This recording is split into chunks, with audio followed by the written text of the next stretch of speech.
Mungkin agak unik kalau misalnya saya bilang, walaupun saya seorang sarjana ekonomi, sebagian besar jejak saya itu justru lebih banyak ditemukan di digital marketing.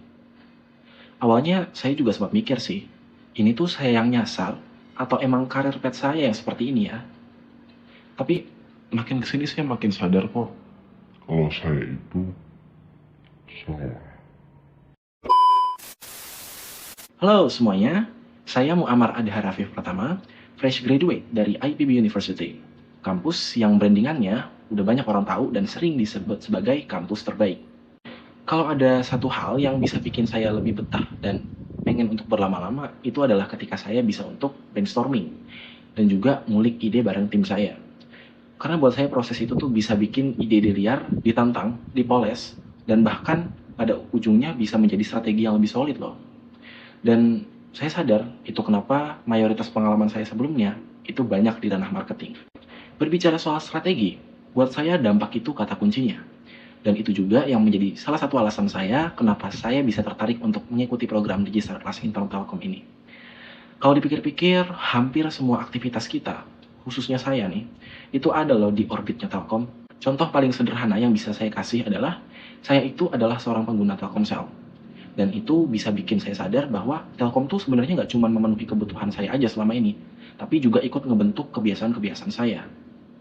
Misalnya, karena saya pengguna Telkomsel dan Telkomsel sendiri menawarkan data, saya jadi lebih nyaman untuk bisa berkomunikasi melalui WhatsApp dibandingkan SMS.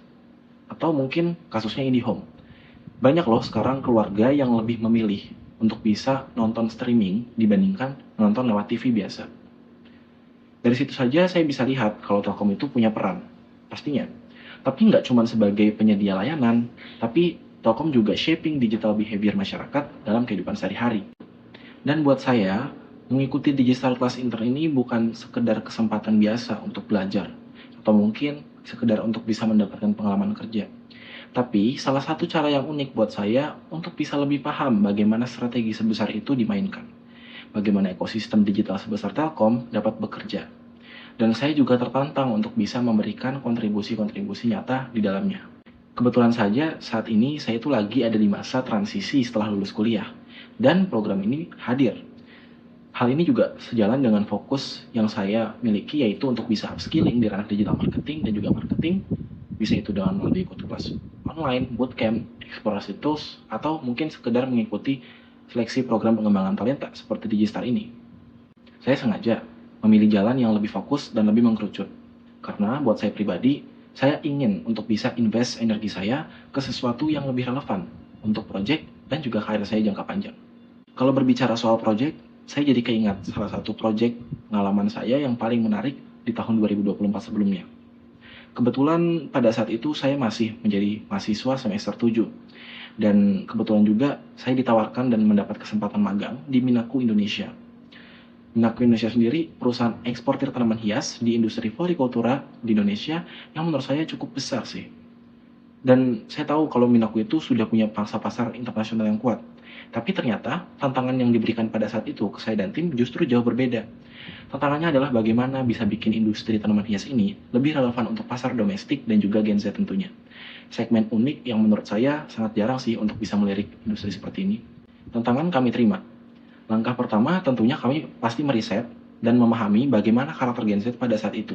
Mulai dari tren, pola konsumsi konten, sampai hal-hal kecil yang bisa menjadi pintu masuk buat kami untuk bisa bikin mereka tertarik.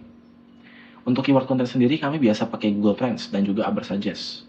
Kemudian dari situ sendiri kami menerjemahkan insight yang ada menjadi ide-ide konten yang menarik. Dari situlah beberapa konten eksperimen pun lahir. Hasilnya, dalam waktu 2 bulan, konten-konten yang kami inisiasi bersama itu berhasil tembus lebih dari 18.000 organic views. Hampir 2.000 likes plus followers baru pun ikut berdatangan ke akun kami. Itu Gen Z loh.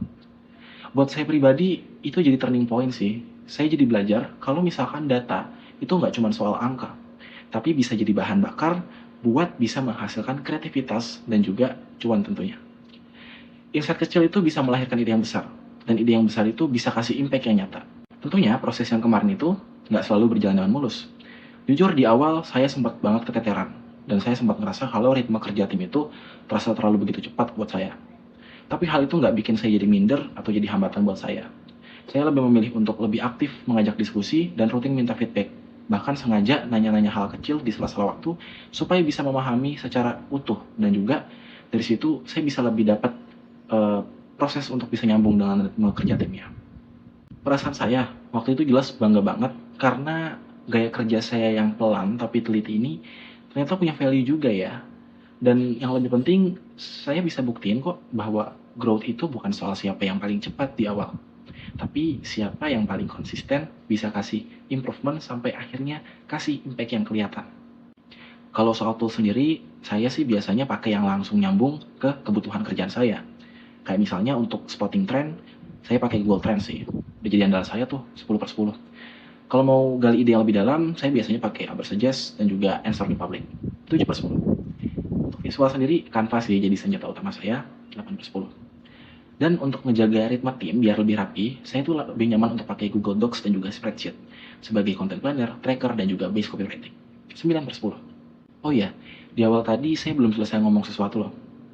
Makin kesini, saya tuh makin sadar kalau saya itu salah. Kenapa? Karena ternyata nggak ada istilah nyasar teman-teman. Selama kita masih bisa kasih value. Saya kira awalnya digital marketing ini cuma jadi jalur alternatif dari background ekonomi saya. Tapi justru disinilah saya belajar kalau data-data itu bisa dipakai sebagai kompas saya dan juga kreativitas jadi kendaraan saya. Jadi bukannya nyasar, tapi malah jadi jalan yang saya temuin ini tuh bikin saya bisa mengkombinasikan dua sisi, berpikir kritis sebagai ekonom dan eksekusi kreatif sebagai seorang marketer. Kalau Digistar itu ibarat sebuah campaign, saya nggak mau kalau misalkan cuma jadi viewers kontennya aja, nggak seru. Saya mau hadir di balik layar, ikut bikin cerita bareng, dan sampein ke lebih banyak orang.